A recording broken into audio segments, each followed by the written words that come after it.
So the experiment is, can you grow your arms in 30 days? For someone with over 10 years worth of lifting, this was an experiment I was definitely intrigued to find out the answers. So let's break it down into what I did, how I did it, what results did I get, and should you do it? So if you want to skip straight to results, click the timestamp, but basically my arms grew. And for an experienced lifter, I was really happy with the results that I got. So here's how I did it.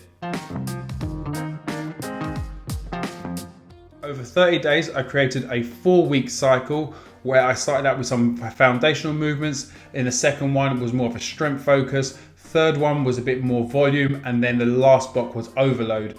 And then on the last 2 days, it was a bit of a blend of it all, following some myo reps and some blood flow restriction itself. Now, I already trained arms 2 to 3 times a week anyway at the end of most of my upper body sessions, and adding in any more direct arm training I thought might actually take away from my current goal, which is working towards a powerlifting competition. I didn't want any additional elbow stress or strains from potential overuse, so just adding in more volume to get bigger arms wasn't really on the cards. However, I was gifted a Hytro blood flow restriction top, and I recorded a lunge and lift podcast with the founder of Hytro, Dr. Warren Bradley, and we dive deep all into blood flow restriction training. And it was really interesting to hear the benefits beyond just getting a pump, and how it could also improve recovery and also just help increase growth without necessarily just overloading the muscles necessarily with load. And this was going to be ideal for me, since I was looking to already do that through the rest of my body through all my power lifts, being squat, bench and deadlift. So I really didn't want to increase any more load through my joints that didn't have to be there. So I've dabbled with blood flow restriction a lot over the years, but it's always just been a little bonus into my session. It's never really been the session. So this Hytro top was a bit of like a low barrier resistance. I could just tighten up the arms and I'm in. So it was quite appealing to actually utilize. And before I started the 30 days, I'd already started dabbling around with just wearing the top in my sessions and just adding on some direct BFR training at the end of my session. So I wondered, what happens if I actually still keep training my arms like normal, 2 to 3 times a week, but then actually add in 4 days of blood flow restriction training? So blood flow restriction, real quick bit about it.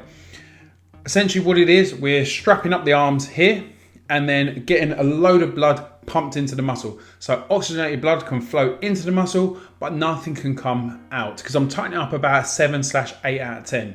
So with the top, it's really easy because I've got little marks telling me what level I'm at. So I can see, I can be nice and consistent every time I use it and make sure I'm getting the right sort of tightness. So essentially, once all the blood's in there, it just creates this massive pump. So the arm swells up and creates a whole bunch of hormonal benefits, which then add to increased muscle size. So I thought, why not? I do like getting a pump. It's supposed to be using lighter loads, so it shouldn't affect too much my joints.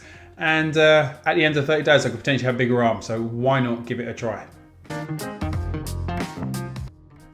So what did the experiment look like? It was based over a 7-day cycle of biceps and rear delts on day 1, then biceps and triceps blood flow restriction, then triceps and grip on day 3. Day 4 was back to biceps and triceps blood flow restriction. This is a bit of a mouthful. Day 5 was biceps and triceps, following whatever principle I was on that cycle.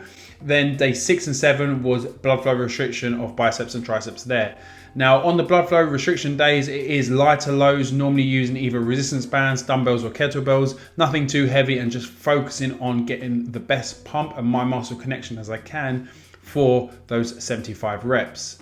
Now, the protocol I used for the whole thing was the classic blood flow restriction protocol, which is 30 reps, rest for 30 seconds, then perform 15 reps, rest for 30 seconds, perform another 15 reps, rest for 30 seconds, and perform a final 15 reps, and then you're done.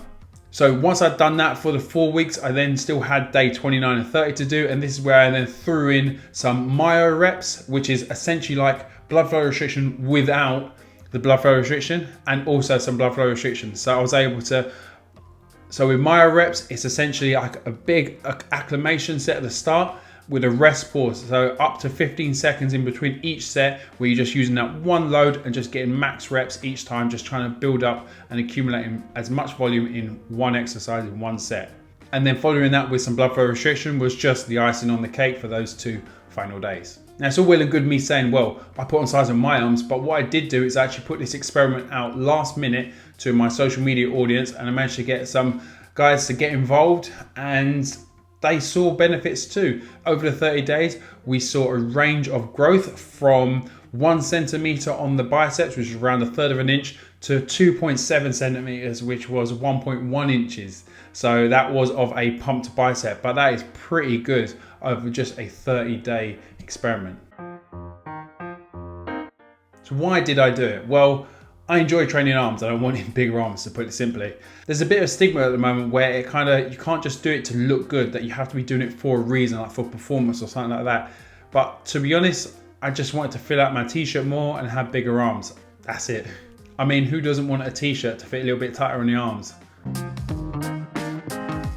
So would I do it again? 100% I'd do it again. It was 30 days of essentially the same thing of elbow flexion and extension, but I managed to gain a decent amount of size on my arm. So for someone who's had as much training experience and exposure that I've had and how much I've trained arms over the years, it was nice to get some growth that will hopefully then last beyond just these 30 days. I also found that having just those 4 exercises to do every day kind of always gave me that buy-in to, always be improving. So over those 30 days, it actually started to improve other areas of my life. It also started to improve some consistency, where on my diet, it started to improve some consistency in just taking my supplements. I was taking creatine, making sure I was hitting my protein. So it really helped me focus on other areas beyond just hitting the session for those 30 days. Now, even though it was extremely repetitive, even though I did vary the styles of curls and extensions and presses and all that lot, it was essentially, as I said, just elbow flexion and extension for 30 days.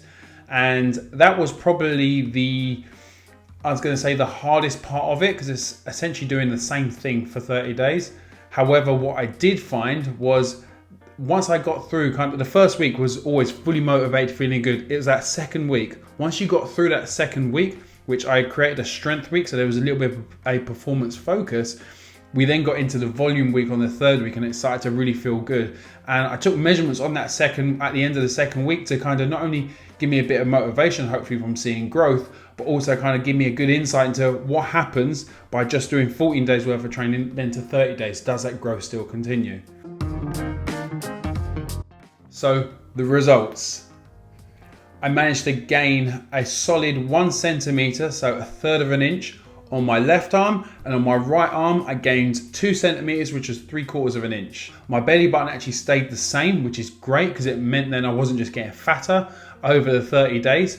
My forearms, which actually had quite a big discrepancy at the start, actually gained some size as well, which is good because I did have targeted grip training. So on my right forearm, which was my smaller forearm, I gained 1 centimeter, about 1/3 of an inch. And on my left forearm, which was my bigger one, I gained 0.75 centimeters, which was about 1/4 of an inch. So really happy with the results I got over those 30 days. Now, the most important question is, should you do it? Well, if you want bigger arms, yes. It's 30 days, 4 exercises added on to the end of your training daily, and that your blood flow restriction sessions are just getting a nice sweet pump and can be done either in the gym or at home. So it's pretty easy if you've got access to a resistance band or maybe a dumbbell or a kettlebell. And if you do want to jump in and join the others that are getting involved in this arm experiment, you can purchase an interactive PDF on my website. Click the link just in the description box down below, take you straight there. It'll give you all the details about the experiment, what you're in store for, and what you can expect. I'm so certain that you will see gains over the 30 days, that if you don't get bigger arms at the end of 30 days, 100% money back guarantee. It's only $9.99. So click the link in the description box down below, get involved, and thanks for watching.